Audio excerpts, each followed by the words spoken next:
Hello, and welcome to Life Diaries, a space where the pages of life open up, one story at a time. These are tales written by experience, spoken from the heart. Take a moment for yourself, and let's begin.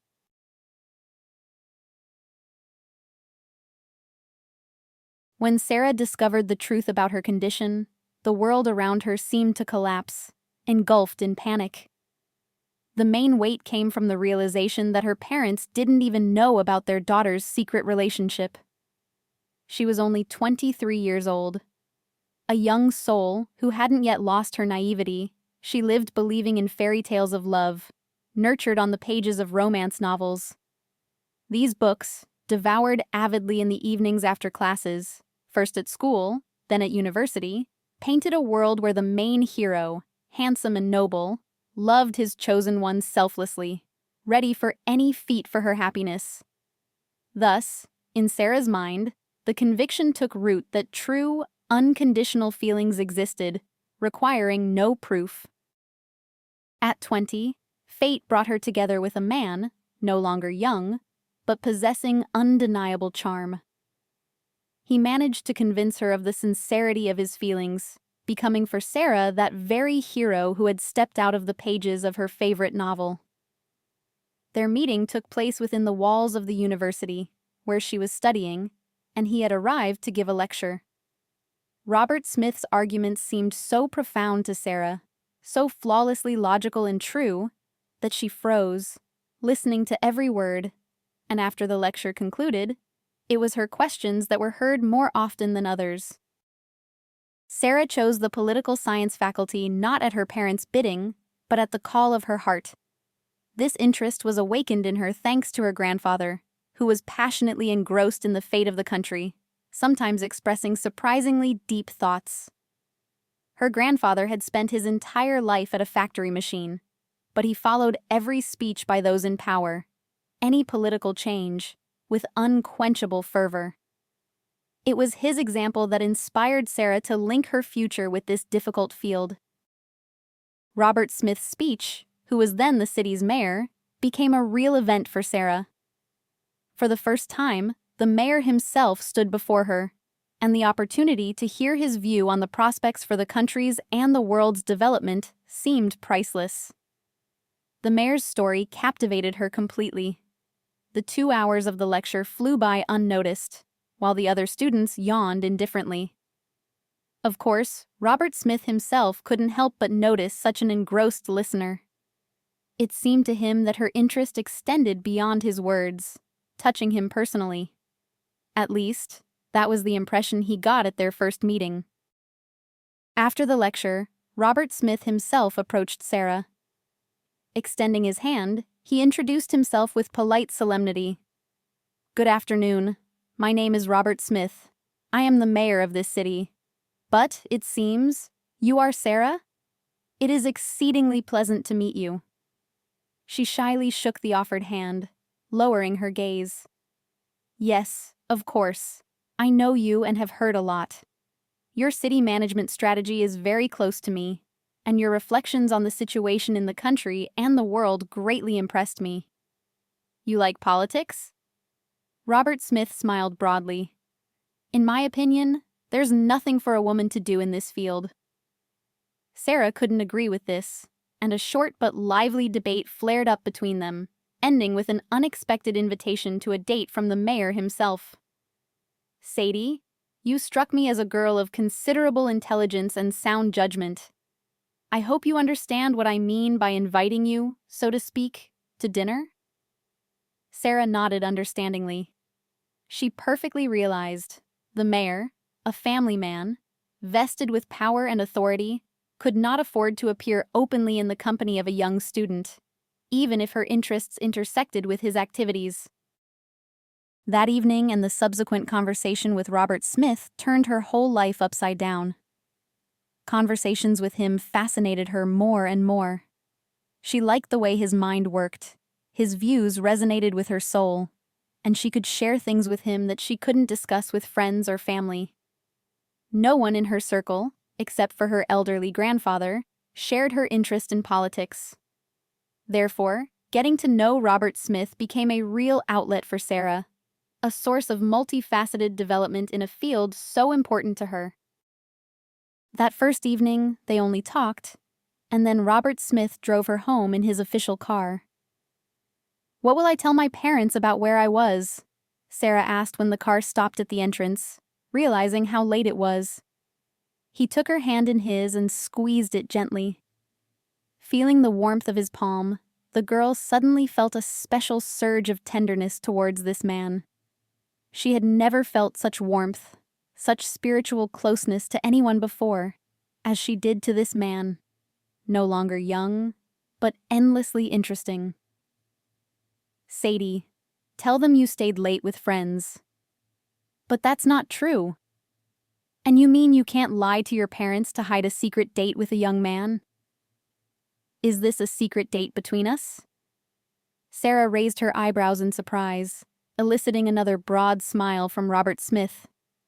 She remained silent about the young man, not daring to mention the age of such an authoritative person. "You could say that. Imagine we had a real date, after which I would very much like to invite you on a second one." His quiet, velvety voice literally captivated Sarah. For a moment, she felt special, the one whom the city's mayor himself was eager to have a second date with. At home, no one asked Sarah about the reasons for her late return. Her arrival was just a signal for her parents to finally go to rest. Her mother and father worked at a factory producing fabrics and clothing. This enterprise was the city's main employer in their small town, and working there was considered particularly responsible. Sarah's desire to engage in politics, far removed from their world, was surprisingly well received by her parents. Perhaps because, not understanding the essence of this activity, they saw their daughter's sincere interest in a field traditionally considered unfeminine, and they did not hinder her choice. Most of all, her grandfather rejoiced, who adored political programs and saw a great future in politics. "Believe me," he told his granddaughter, "politics is something no one really understands. If you learn to grasp its subtleties, you will not only be able to skillfully manage and influence the necessary levers both in the city and in the country, but also know things that others can only guess at." Sarah understood his words. It was there, at the top, that the fates of ordinary people were decided. By getting closer to the top, one could foresee the course of events, change one's fate, and the fates of loved ones in time. Therefore, Sarah was not going to refuse communication with Robert Smith under any circumstances. And it wasn't just because of his closeness to power, but also because she liked him as a man. Gradually, their meetings ceased to be just conversations, moving into a more intimate realm. Unbeknownst to herself, Sarah realized she had fallen in love with Robert Smith, and there was nothing she could do about it. She understood the wrongness of her feelings. The man was married. But he himself was drawn to her, and she couldn't deny him the intimacy he craved. Yes, Robert Smith was a demanding man, not a simple person, but a skillful strategist who, as Sarah's grandfather said, expertly influenced the necessary levers in certain situations. He felt affection for Sarah and did everything to win her undivided attention. And he succeeded with astonishing success. 6 months into their secret relationship, Sarah was head over heels in love with this man, ready to follow him to the ends of the earth. He replaced her father, friend, lover. In Robert Smith, all the qualities Sarah sought in a life partner were concentrated. Despite her interest in politics, in her soul, as in any woman's soul, there was a place for love between a man and a woman.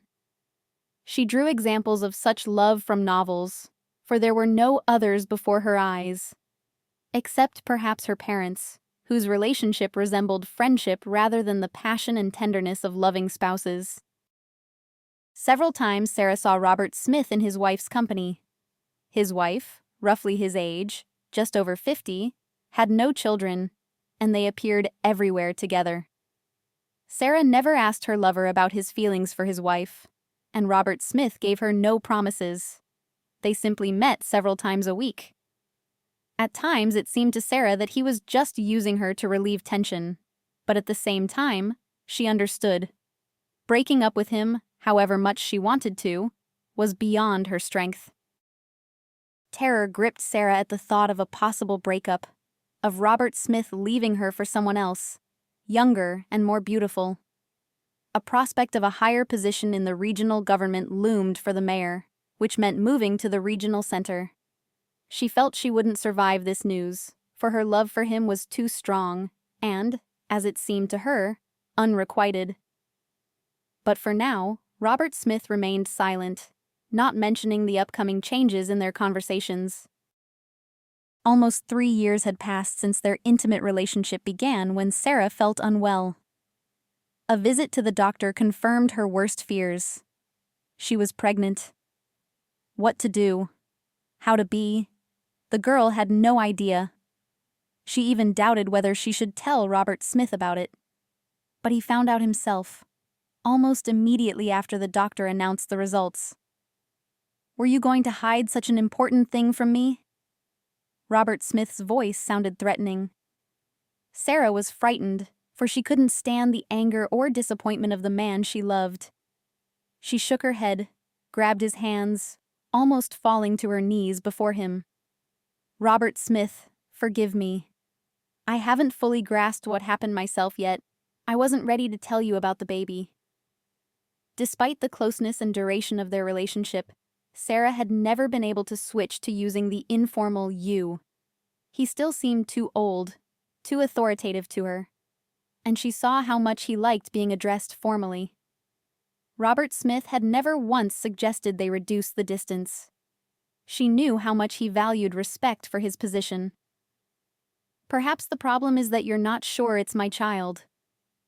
A hint of suspicion crept into Robert Smith's voice. Sarah wanted to be offended but restrained herself. Under no circumstances should she irritate him. Robert Smith preferred reserved women who knew how to keep their mouths shut. Hysterics and tears were strictly forbidden. "That's impossible," she answered firmly. "I haven't been with anyone but you, so I have no doubt that this is your child. And you shouldn't either." Robert Smith smiled and hugged her. "Forgive me, darling. I didn't mean to offend you. It's just that happiness is so overwhelming that I can't control my emotions. And my emotions, change like the weather." Sarah knew his character and habits. She endured not only tenderness and kind words, but sometimes also felt his wrath when Robert Smith was displeased about something, when he thundered and lightninged, making her shrink. He insisted that the child must be born. "This is my heir, the only one I've always dreamed of and never had. My wife, unfortunately, is infertile, so our marriage is empty. But this baby must be born and inherit everything I've accumulated." "But how will I explain it to my parents?" Sarah cried out in horror, clutching her head. "They won't survive their only daughter giving birth out of wedlock." But Robert Smith calmed his lover, finding the right words. "Sadie, darling, your parents don't need to know about the pregnancy. We'll arrange everything. You'll spend the pregnancy in another city, supposedly on an internship. You'll give birth to the child, hand him over to me and my wife, and then you'll be free." Hearing this, Sarah shuddered. "Robert Smith, you want to take my child from me? But this is my child. How can I give him away? He's not a thing. No, it's impossible." "What do you mean, impossible?" The mayor's voice turned metallic. "Nothing is impossible for me. And who are you to decide what you want and what you don't? I decide here. If I've decided the child will be mine, so it will be. But no one will ever know that my son was born to some student, my temporary mistress whom I patronized. Don't think too much of yourself. You are merely a tool to achieve my goal." Sarah listened and plunged into a whirlpool of panic. Not only was she pregnant by a married man her parents knew nothing about, But he was also setting a condition. Give up the child and forget. All her dreams, all her illusions about him, crumbled into dust in an instant, scattered by a light wind. Instead of a reliable, dear person, a cruel strategist stood before her, who had made a decision he would not back down from. And her future depended precisely on him. I'm not asking you to do this for nothing, the mayor added, gently squeezing her fingers. I will provide for you for many years. You will not lack money or housing, and I will arrange a wonderful, high-paying job for you. Only a fool would refuse such an offer. And you are a smart girl. You don't want to ruin your life and the lives of your loved ones, do you? Now his words sounded like a direct threat. He hinted. In case of refusal, Sarah and her family would know his displeasure, facing unbearable conditions that this powerful man would surely create. I don't want money, and I won't give you my son, Sarah cried out, tears streaming from her eyes. I want to be with you. I want to give birth to this child, raise him together, be, if not a wife, then a woman close to you. Robert Smith laughed loudly, letting go of her hand. She looked at him with tear-filled eyes, not understanding what she had said that was so funny. The situation seemed hopeless, and his laughter instilled fear. This man, though loved, remained inaccessible to her, not fully understood. Who do you think you are, my girl? He finally quelled his hysterical laughter and looked intently at Sarah. Do you imagine me as your husband, and yourself as the mother of my child? Next to a man like me, there should be a completely different woman, well-bred, mature, wise. And you? You are a silly, snotty girl who knows nothing about life. Or do you think that just because I slept with you, all doors are now open to you? I love you, Sarah blurted out and burst into tears. She could hardly believe what was happening, how she had ended up in this ridiculous situation. For the first time in almost 3 years of their relationship, she confessed her feelings to him, revealing what she had so carefully kept hidden within herself for so long. He frowned, clearly displeased by what he heard. So what? Do you think your confession will change anything? I'm talking about love. I will be the mother, not someone else. All this time I tried to be the best for you. I never did anything wrong, and now I'm just a snotty girl. That's right, Robert Smith replied coldly. And now you either accept my terms, or I will do everything to make you regret your refusal. And what happens if I don't accept? Sarah asked, her voice trembling with horror, her tear-wet eyes gazing into the face of the man she loved. She hated herself for these feelings towards a man who had trampled her into the dirt, but who still remained the most precious person to her. Even with her father, Sarah didn't have such a deep connection as with this married mayor, who intended to take her unborn child. Your life will turn into hell, Robert Smith cut her off curtly. This answer was enough for Sarah to make a final decision. She would not resist. A young woman with a baby in her arms is needed by no one, and she would hardly be able to arrange her personal life. Moreover, she was afraid for her parents, for the future of this yet-to-be-born baby. Robert Smith had no children, and his desire to have an heir, even from a fleeting relationship, was apparently immense. I'm already in hell, Sarah whispered and suddenly smiled. She wouldn't object. She was used to indulging him in everything, never showing dissatisfaction. No matter how he behaved, he remained the best for Sarah, which meant all his decisions were inherently correct. You don't even know what real hell is. Unexpectedly, he extended his arms again and pulled her close. She cried quietly, burying her face in his shirt, while inwardly she hated herself and cursed the day she got involved with the man who had broken her life, making her completely dependent. That night, Sarah barely slept, contemplating the decision she had made. She would give birth to Smith's child, receive the money, and arrange her future. Robert Smith wouldn't leave her alone anyway, and she didn't want to ruin the child's life. Let the baby grow up in a complete family. Let Smith be happy with his wife and heir. Sarah would remain the main woman in his life, the one who gave him a child, sacrificing motherhood for the man she loved. Mom, Dad, I'm going to Moscow for an internship. Sarah announced her decision to her parents a week later. Before that, she and Robert Smith had discussed the details of her internship at length. Staying in her hometown was impossible, and Sarah didn't want to go to the regional center. If she was going to change her life drastically, let it be Moscow, not a small provincial town. You've never been there, Robert Smith objected, and you have no idea what it's like to live in a huge city. I want to live in Moscow, and I want to get a good job after, you know what I'm talking about. Right now, having finished university, I can't work because of my condition. I'm losing a year of my life to make your life and your wife's life full and happy, and I want compensation for my sacrifice. Smith smirked, looking at her face. He clearly hadn't expected such demands from her. You've decided not to be petty, he said, his lips stretching into a smirk. Do you think life in Moscow is sweet? Do you think by getting a foothold in the capital, you'll achieve something? You're an empty, foolish, naive girl. How can you expect anything with nonsense in your head?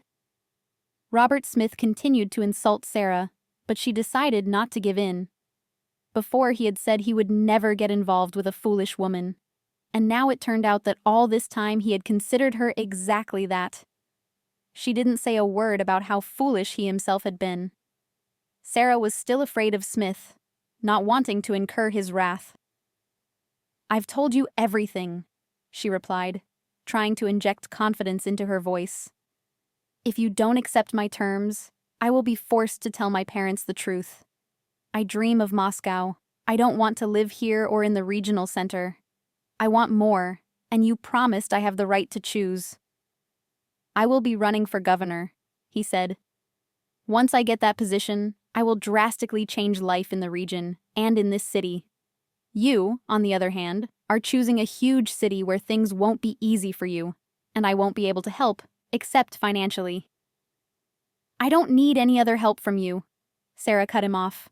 Money is enough. You won't let me see the child. You want to take him. Why would I want to see the baby you'll take away? Even if you think I'm foolish, you can't fail to understand that I will be the mother of a child who will be taken from me. If you regret your decision in the future, there's nothing I can do, Robert Smith said evenly. You'll wring your hands, ask me to fix everything, but I won't help. Keep that in mind. Sarah nodded. She understood she was entering into a terrible, strange deal. She would be without a child, but with money. She had a choice. She could run away, leaving him without an heir and without the possibility of threats. But Sarah didn't want to. She didn't yet feel strong emotions for the baby growing inside her, didn't fully realize the seriousness of the consequences. A few weeks later, she was in Moscow. She arrived by train, took a taxi, gave the address Smith had sent. He had rented a 2-room apartment in Maryino. That's where she headed. Enthusiasm filled her. She wanted to unpack quickly and walk late into the night in the country's largest city. The landlady, waiting at the entrance, gave her an indifferent look. Surely she didn't know the whole truth about Sarah's condition, didn't know why a rich, older man, who introduced himself as Andrew, was renting her accommodation. Andrew said you plan to live in Moscow for at least 6 months, the landlady said matter-of-factly, while Sarah looked around the apartment.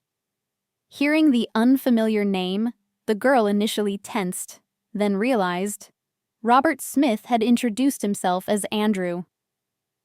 Yes, that's right. I've come for an internship for at least 6 months, probably longer. That's good, the woman nodded, looking at Sarah again. I need a long-term tenant. Keep in mind, Sarah, parties and noise are forbidden. It's a good neighborhood, decent neighbors. And your Andrew vouched for you, promised there would be no problems. Don't worry.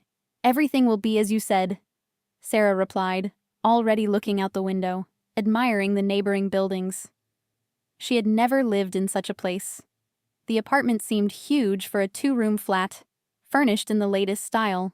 Even the dishes in the kitchen were French, expensive. As soon as the landlady left, Sarah dialed Robert Smith's number. I've arrived. Rest tomorrow, Monday. Work. The internship isn't fake. You'll have to work for at least 2 months. I don't mind working, Sarah replied. I'm even glad I can do something useful. She wasn't being cunning. She wanted to work, to develop. After giving birth, receiving the money and freedom, she needed to build her life. Sarah dreamed of staying in the capital, settling down seriously and for a long time. If Smith decided to buy her off, let him pay in full. Keep in mind, he added coldly, no men. Focus on work and preparing for the baby's birth. If I find out you're seeing some Moscow loser, you'll go home. You won't get a second chance at a happy future. Sarah was inwardly indignant, but remained silent out of habit. It hurt her, who had been faithful to him for several years without ever looking at another man, to hear such words. She had never been frivolous. She loved and continued to love Robert Smith, even despite his unfairness. How could she even be with a man who said one thing to her face but considered her snotty and available behind her back?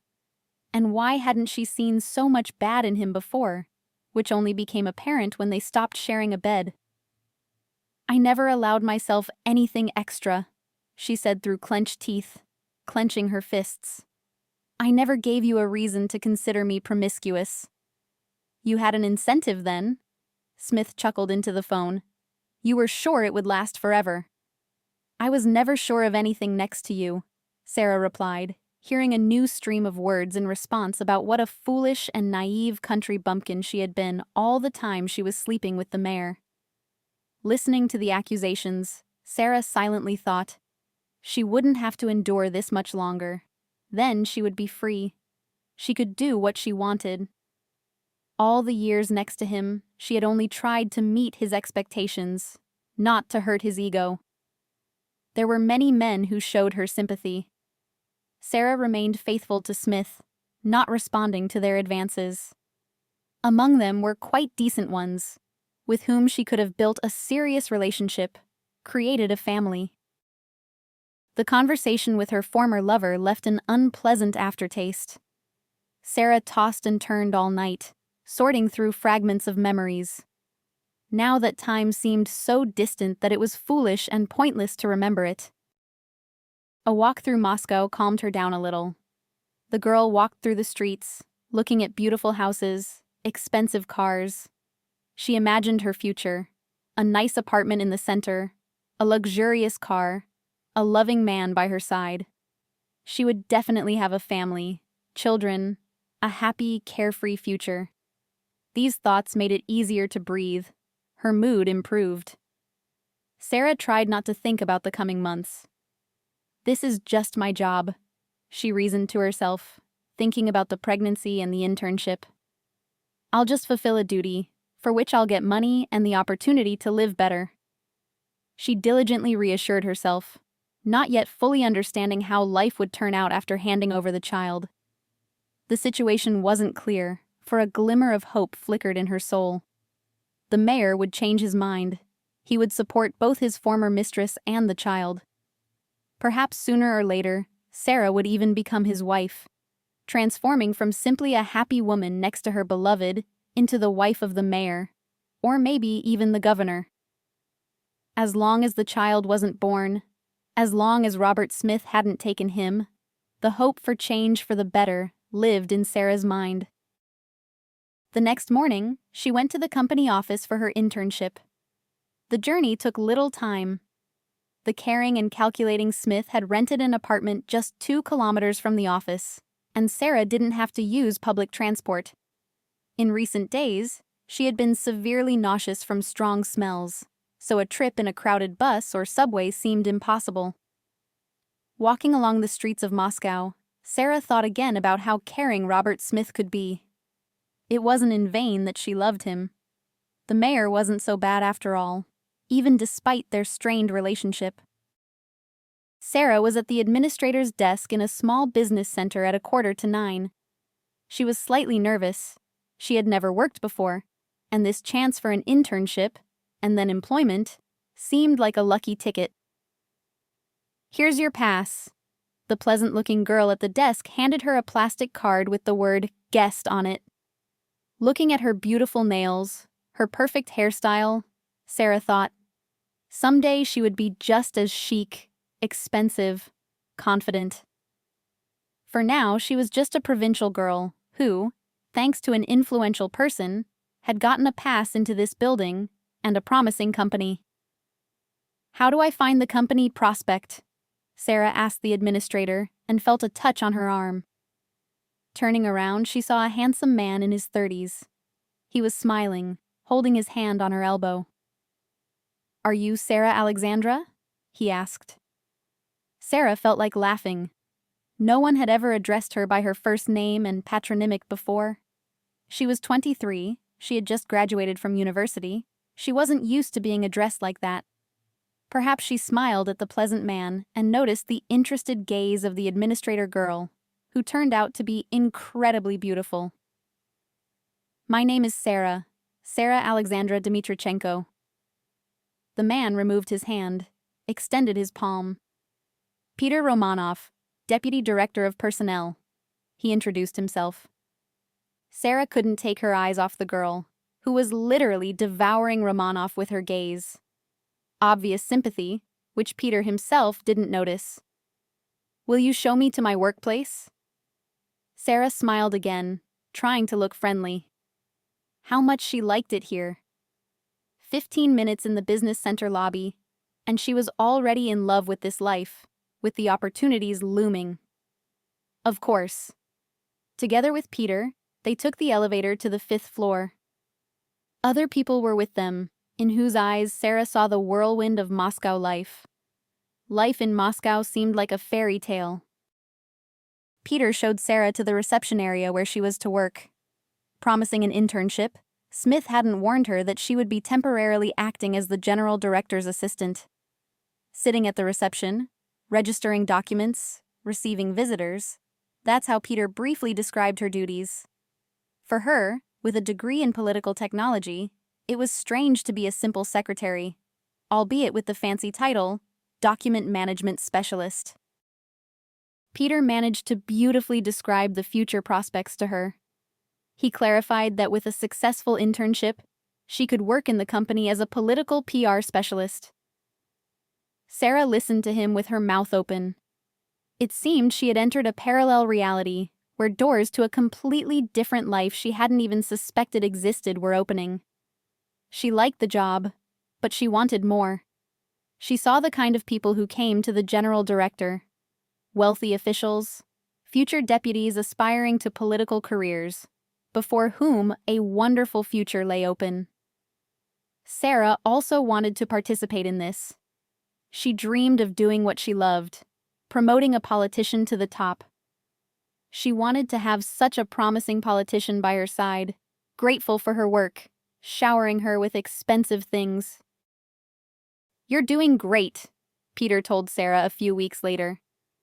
During this time, the new employee had never been late. Her diligence pleased the director, and she was allowed to participate in the PR campaign of one of Prospect's influential politicians, a major client.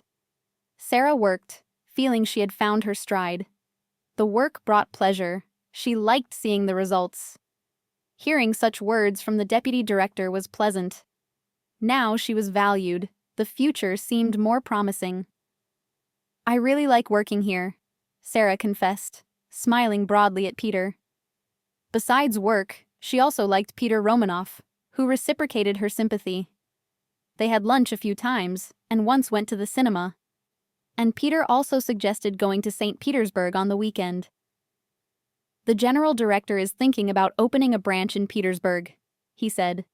"And we could not only see Prospect's future offspring, but also see the city." Sarah agreed without hesitation. She had almost forgotten about her condition. The term was approaching 3 months. The morning sickness and drowsiness had passed. At times it seemed there was no baby inside. The state had become so normal. Only the ultrasound confirmed the fact of pregnancy. Sarah wasn't going to refuse the trip because of this. She wanted to see another city, the branch, but most importantly, to be near Peter, who seemed very interesting, attractive. Why hadn't she met him earlier?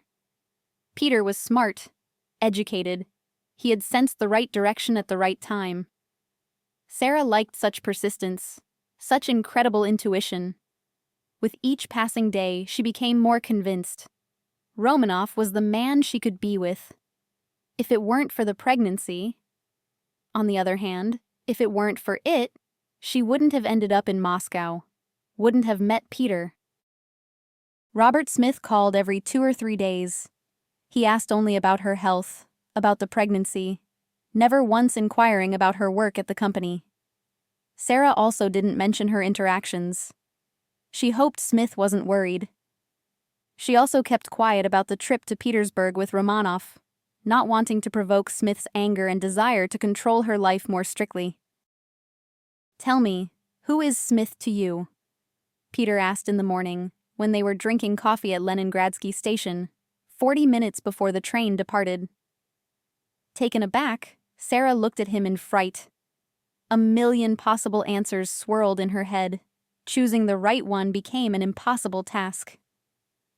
"He's a friend of my father's," she lied, feeling an unpleasant lump in her throat. "And why did you lie?" Peter didn't believe her. "He vouched for you. I know Smith is going to run for governor. He holds a good position, has every chance. It's just that you yourself never mentioned his name, as if you ended up at Prospect by chance. But it wasn't by chance, was it?" Sarah picked up her coffee cup, brought it to her lips, trying to cover her face. Peter would quickly read the truth on her face. She needed to hide her eyes, stop the conversation. But changing the subject quickly was not in Romanov's plans. "Your father, what does he do?" Peter asked. Sarah felt the blood rush to her cheeks. It became hot. She felt nauseous. She didn't want to tell the truth about Robert Smith under any circumstances. "My father is a simple factory worker," Sarah replied. "Smith's friend? So close that the mayor himself was concerned about his daughter's future?" Peter smirked. Sarah felt that he didn't believe her. Telling the truth was impossible. Otherwise, everything would be revealed. The relationship with Smith, the reason for coming to Moscow, her delicate condition. "Yes, a good one." She looked him confidently in the eyes. "What's so strange about that? Can't it be? Can't a mayor be friends with a simple person?" There was a challenge in her voice. Sarah had learned the tactic. The best defense is offense. Many people at Prospect behaved that way. And in general, life in Moscow taught her. It's better to be provocative than to try to prove something, especially when you're lying. "No? Why not?" Peter suddenly smiled. "Just became curious how you ended up with us. I know Smith. He doesn't do anything just like that. I myself was involved in his promotion when he was running for mayor. Know what I'm talking about. Heard he has a mistress, young, beautiful. For some reason, I thought it was you." Sarah felt her heart pound faster. It seemed Peter knew everything. He was just testing her, giving her a chance to confess. But Sarah wasn't going to. Under no circumstances should she admit that she was that very mistress, about whom people even in Moscow knew. "If it were me," she replied, continuing to look provocatively into Peter's eyes, "he wouldn't have sent me to Moscow. Why would he send his mistress so far away?" Peter smiled. "Perhaps you're right. Although I've heard more than once how influential men dispose of mistresses who have become undesirable. It's common practice." Sarah remained silent. Indeed, Smith had exactly disposed of her. like an unnecessary part of his life that could be easily flushed away by pressing a button, never to be met again. Of course, something still connected them, but it wasn't a reason to continue the relationship. A period was put on their romance, which remained in the distant past. Peter didn't talk about Smith anymore, but an unpleasant residue remained. Her mood was spoiled. The trip didn't seem romantic. On the train, Sarah felt nauseous again. She ran to the restroom several times. In St. Petersburg, on the first evening, Sarah and Peter walked for a long time, hiding from the sudden rain under the canopies of old buildings. At some point, when Sarah least expected it, Peter pulled her towards him and kissed her. That night, they slept together. For the first time in several years, Sarah allowed another man to be near her. These were new feelings, unlike those she had experienced in Smith's arms. It was passion, even love, a bright flash that illuminated everything around, blinding with its brilliance. She returned to Moscow a different person. Peter held her hand, and their relationship was nothing like the one she had with Robert Smith. "Thank you for everything," she thanked Romanov passionately when he walked her home. "It was an incredible trip." "You are incredible." He smiled and kissed her again. Their relationship moved to a new level. Sarah didn't dare invite him to the rented apartment. She was afraid Smith would find out, and God only knew how he would react upon learning that the mother of his future child was involved with another man. A few weeks later, Sarah noticed changes in her appearance. Her belly rounded, her breasts enlarged. It was becoming increasingly difficult to hide the pregnancy. Sarah tried to limit her meetings with Peter, understanding that it wouldn't lead to anything good. "Why don't you want to come over?" Romanov asked with hurt when Sarah refused a date for the third time. "I don't feel well," she lied, thinking that lying had become her life. Telling the truth was dangerous. If Peter found out, their relationship would be over, and Sarah didn't want that. What she actually wanted, the girl herself didn't understand. She had to make a decision, because in a few weeks her condition would become obvious. That day, when Peter went into the break room with her and closed the door, Sarah's heart was pounding. She was preparing for a serious conversation, like an approaching storm. "Why are you running from me?" Peter's voice was ringing with indignation. "What's going on? Have you met someone else? Don't you see? I'm not like most women you know. Just because your ex cheated on you left and right doesn't mean everyone is like that." "Then why?" he asked, looking into her face. "Why are you avoiding me?" Sarah sobbed. "I don't want rumors about us. Once the internship is over, let things be as they may. But for now, I don't want everyone to see what's between us." "What does it matter what others think?" Peter clutched his head. "I'm going crazy thinking about you, and you're hiding as if you don't need me at all." Sarah no longer held back, crying softly, wiping away tears. Peter hugged her, pulled her close, whispering quietly, "Marry me." Sarah raised her tear-filled eyes to him, blinked, unable to believe it wasn't a dream. "Are you serious? You want me to be your wife?" "I do," Peter breathed out, hugging her even tighter. "I'm going to Petersburg for 2 months. I need to develop the branch, hire staff. Your internship will end soon. I want you to come to me. We'll live together, get married. I'll help you get a job at Prospect in Petersburg." Sarah almost choked with emotion. Peter was telling the truth. No one had ever offered her their hand and heart, and here was such a promising man, whom she liked, with whom she was ready to go to the ends of the earth, proposing. What to do? In 5 months she was due to give birth. Her head was spinning with thoughts. She had to decide, to answer. "I agree," she blurted out. A few days later, Sarah saw Peter off at the airport. Happy herself, anticipating a carefree life, she wondered how to stall for time until the birth. A ring sparkled on her finger, and looking at it, everything inside her turned over with happiness. They called each other every day, several times. Sarah eagerly awaited the end of her internship to go to her parents. She made up a story for Peter about a sick grandmother who needed care. Her grandmother had been gone for a long time, but Sarah really wanted to go home, to visit her parents. "I hope your grandmother gets better, and you can move in with me," Peter said, worried about their postponed reunion. "I miss you. I miss you so much." "Me too," Sarah sighed. "We'll keep calling each other every day, and I'll try to come sooner." She arrived at her parents' house. While wide dresses and hoodies hid her pregnancy, none of her relatives noticed the changes. Her mother and father asked about her life in Moscow, looked at her work record book, admired her intelligence, her abilities, not knowing how exactly their daughter had gotten into such a large company. After arriving, Sarah went for a walk in the park. Sitting down on a bench by the pond, she stretched her legs with relief, lifted her face to the sun. It was August, a wonderful time. No longer hot, but autumn hadn't arrived yet. Sarah smiled at the sun, thinking how right she had been. With the child, with Robert Smith, with Peter, with her future. Resting? A woman's voice sounded nearby. Sarah turned around in alarm and almost gasped. It was Eleanor Smith, Robert Smith's wife.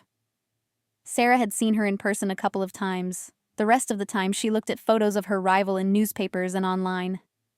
"Sit down, don't be scared," Eleanor smirked, seeing the fear on Sarah's face. "I won't eat you. I want to talk." Sarah looked Eleanor over. The woman looked good for her 50 years. No gray hair, perfect hairstyle, dressed fashionably but not gaudily. Her skin was wrinkle-free. She looked 45, no more. "What is there for me to talk about with you?" Sarah asked, moving to the edge of the bench. "About what's happening in your life that concerns me and my husband," Eleanor replied calmly. "Or do you think I don't know anything? Neither about you, nor about the changes you're preparing?" Sarah remained silent. Of course, Eleanor Smith knew everything that was happening. Smith didn't hide his affairs, and it suited her that he sought pleasure elsewhere, not bothering her. All the mayor's property, at least what he didn't want to publicize, was registered in the woman's name. In addition, even more real estate and assets, which a simple mayor couldn't have if he were honest, were registered in Eleanor's mother's name. Smith was not honest. He hid everything, registering it with his wife and her mother. Both were satisfied. Eleanor had her business, Robert Smith had his mistress, and both had a strong marriage built not on feelings, but on calculation. "I know that Rob got it into his head in his old age to become a father," Eleanor said, looking directly at Sarah. "He doesn't know yet that I don't need this gift of fate." Sarah stared at Eleanor Smith in surprise. "What do you mean you don't need it?" the girl asked. "You wanted a child, didn't you?" "I never wanted children," Eleanor replied, squinting, looking at the sun, then at the river. "It's beautiful here.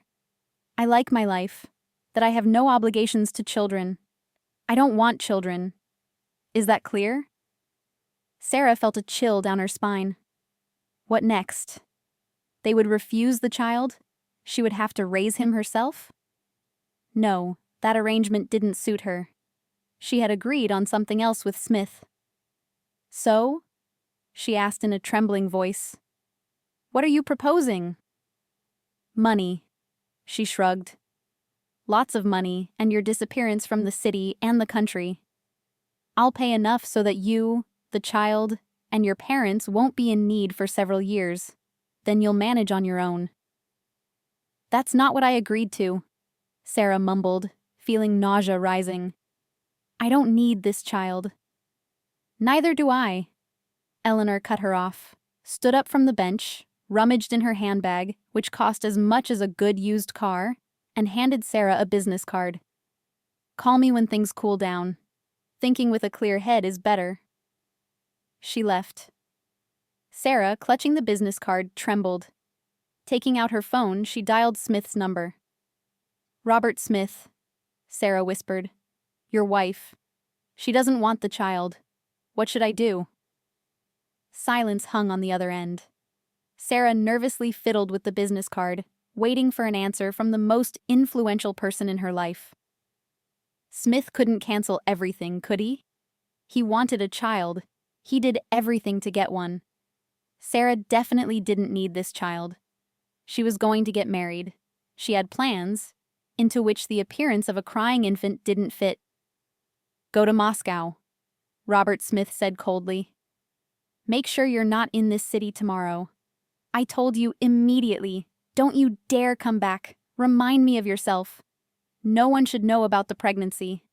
And you, as usual, did something stupid." "But what about your wife?" Sarah asked persistently.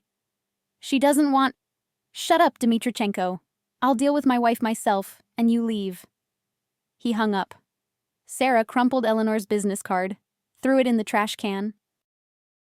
The next day, the girl left for Moscow, not intending to return until the baby was born. She told her parents about her new job, a wonderful future in the capital. They rejoiced, not suspecting the truth, which would have been a blow to them. Sarah continued to communicate with Peter. The pregnancy now seemed like a huge obstacle on the way to her main goal: becoming Peter's wife, moving to a big city, getting a decent job, living comfortably. Sarah also dreamed of working, remembering her grandfather. She was proud of herself, her education, her chance for a future. She just needed to endure a little longer. The term passed 6 months. Her belly was clearly visible. October. Outer clothing didn't hide her condition. When Peter visited, Sarah invented a new lie about a sick grandmother. How much longer Peter would tolerate the lies, Sarah didn't know. But she already understood. She was walking on the edge of an abyss. One wrong move, and all her plans, her dreams, would fall into that abyss. Meeting Peter was unexpected. Sarah was walking through the supermarket and suddenly heard someone call her name. The voice was so familiar that everything inside her ached with hopelessness, with the realization of the end of a happy life that hadn't even begun. Peter looked stunned. The girl had a protruding belly.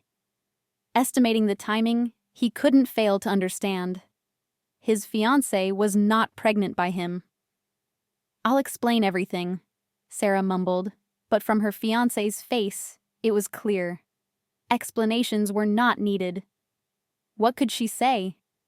Living in Moscow for months, leading her beloved on, pregnant by who knows whom, she could no longer be his fiancée. "I don't need any explanations," Peter said through clenched teeth, holding out his hand. Sarah, with tears in her eyes, took off the ring and placed it in his palm. That's how everything ended between them.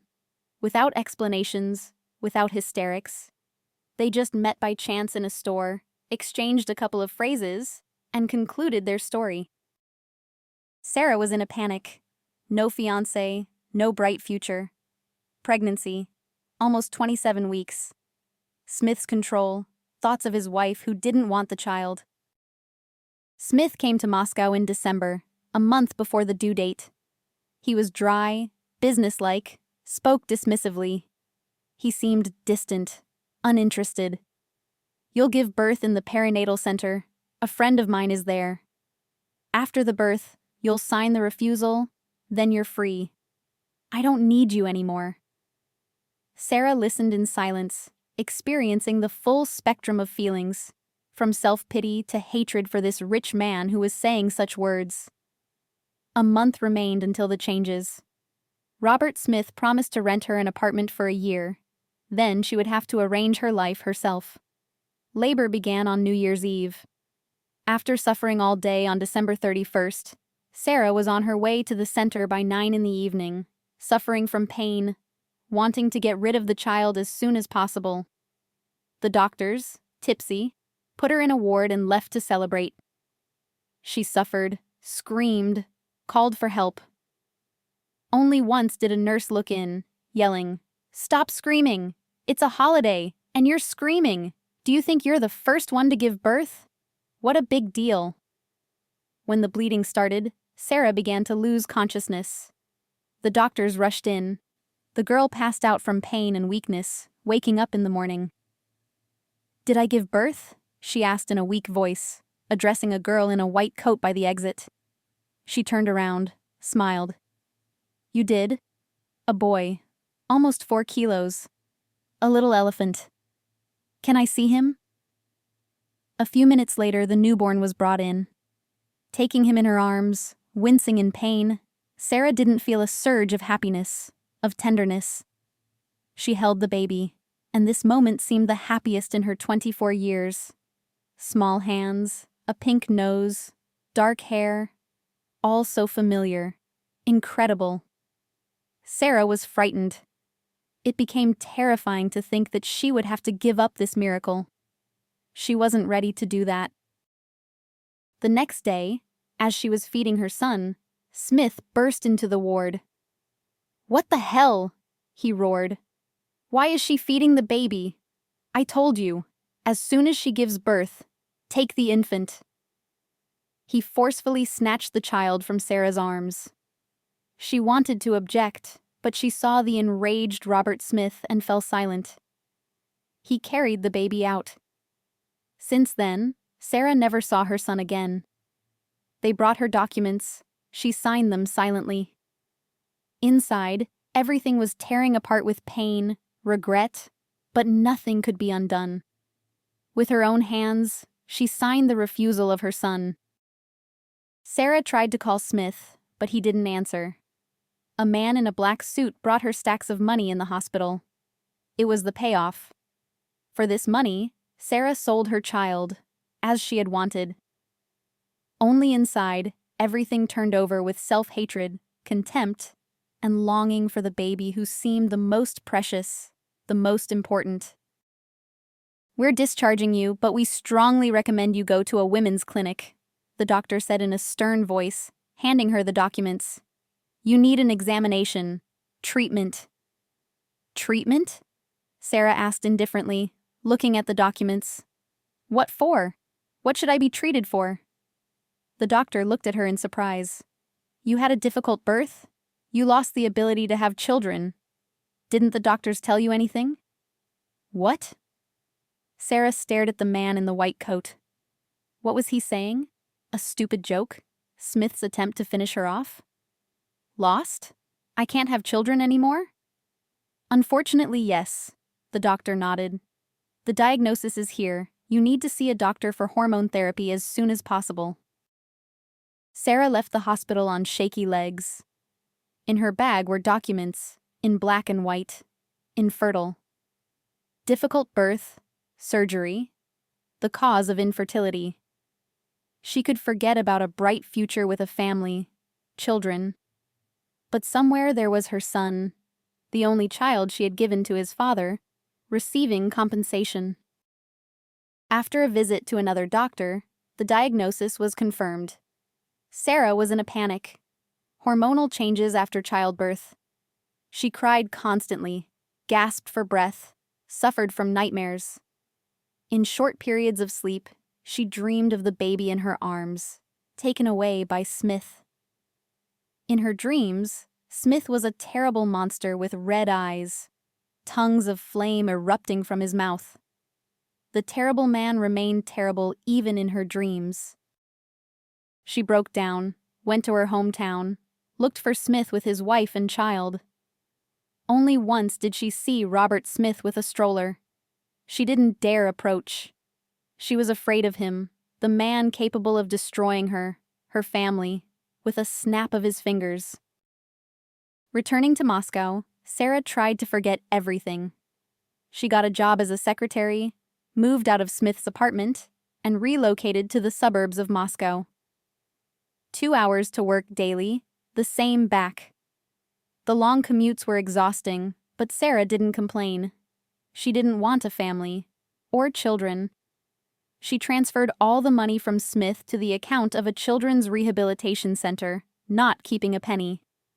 The money seemed dirty, having defiled the rest of her life. A year after giving birth, Sarah calmed down a little. She met a neighbor. A friendship developed, and after a few months, it grew into something more.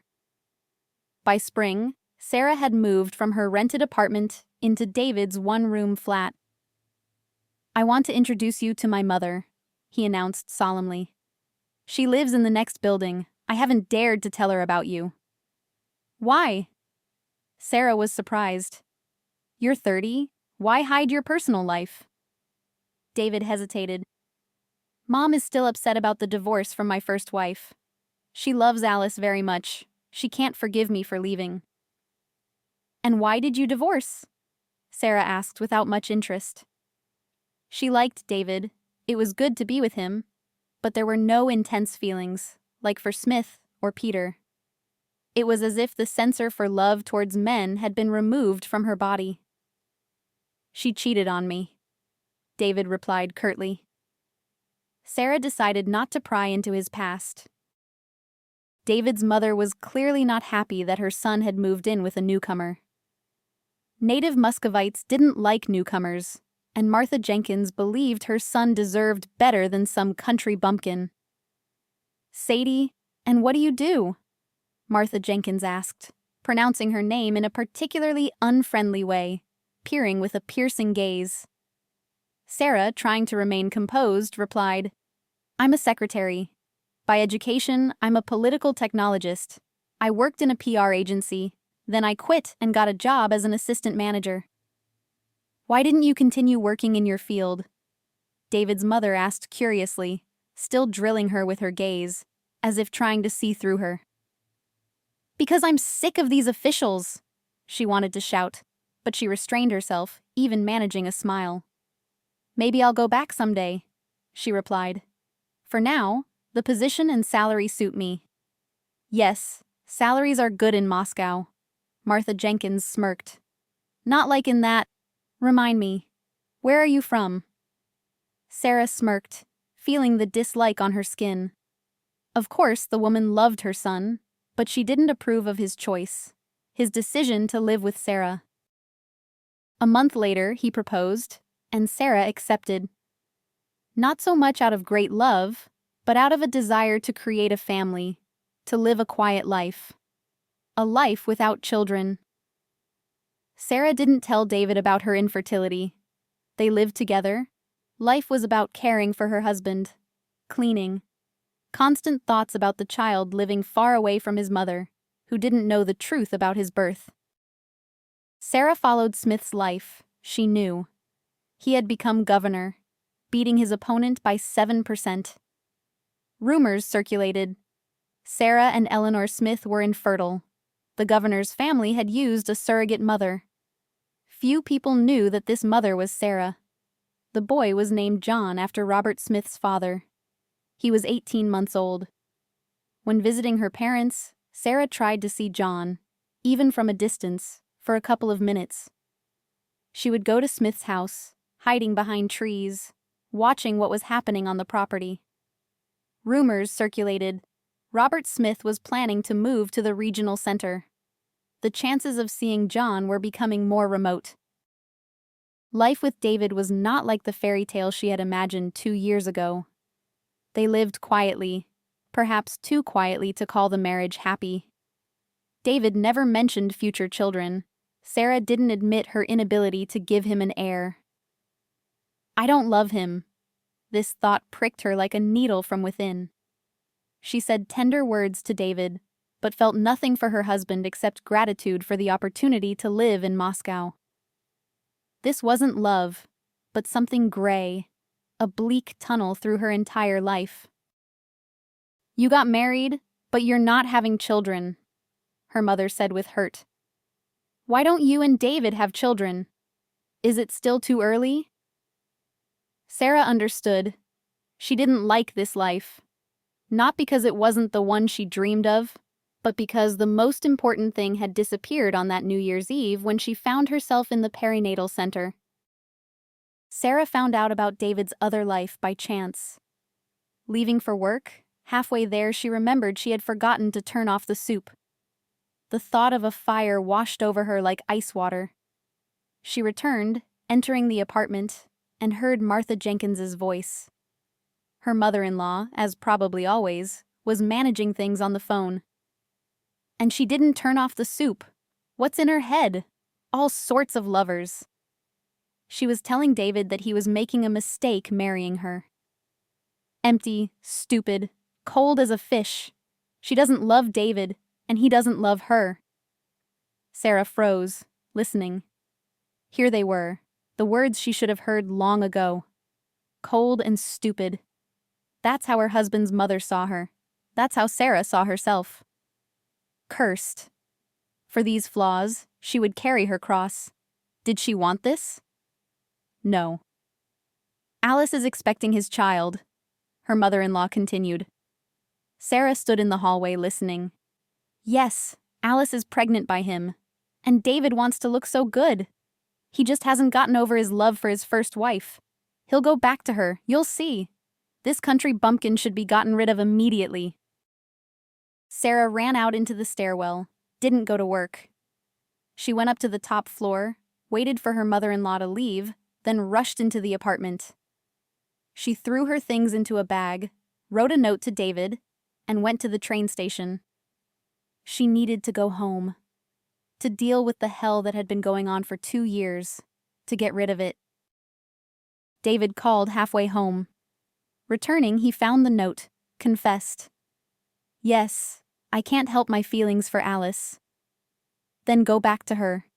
Raise the child, Sarah replied, feeling no jealousy, no anger. She didn't love him. Where would his love come from? Their marriage was an attempt to forget the past. Neither succeeded. Be happy, Sarah said at the end, and hung up. From the station, she didn't go to her parents, but headed to Smith's house. She was going to kneel, beg to at least be allowed to see the child. She was ready for anything, just to get her son back in her life. The only one, her own. There would be no others. Eleanor opened the door. Tear-streaked, pale, she stared at Sarah without blinking. What are you doing here? She asked. Come to dance on graves? On whose? Sarah looked at Eleanor in confusion. I want to talk to Robert Smith about John. Are you kidding? Eleanor asked and burst into tears, sliding down the wall. Sarah caught her, helped her to the sofa in the living room, and saw a small boy standing hesitantly by the entrance. Her heart pounded wildly. It was her son.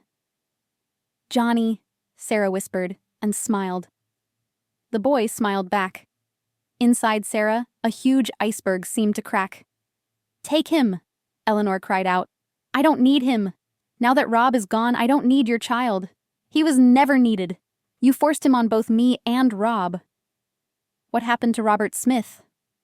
Sarah turned pale. He died, Eleanor replied, smiling a grimace. Heart attack. Take the boy and get out. Sarah approached her son, picked him up. John clung to her neck with thin fingers. Who are you? John asked as they got into the taxi. I'm Sarah. She looked into the boy's eyes, subtly wiping away a tear. Let's go somewhere. Then I'll tell you everything. They were going to Sarah's parents' house.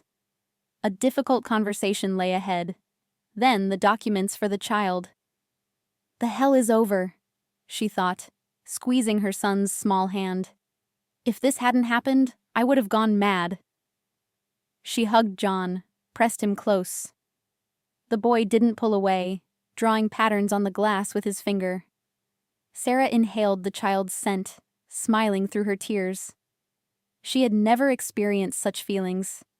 Nothing could compare to what was happening inside. It was simple, unconditional happiness.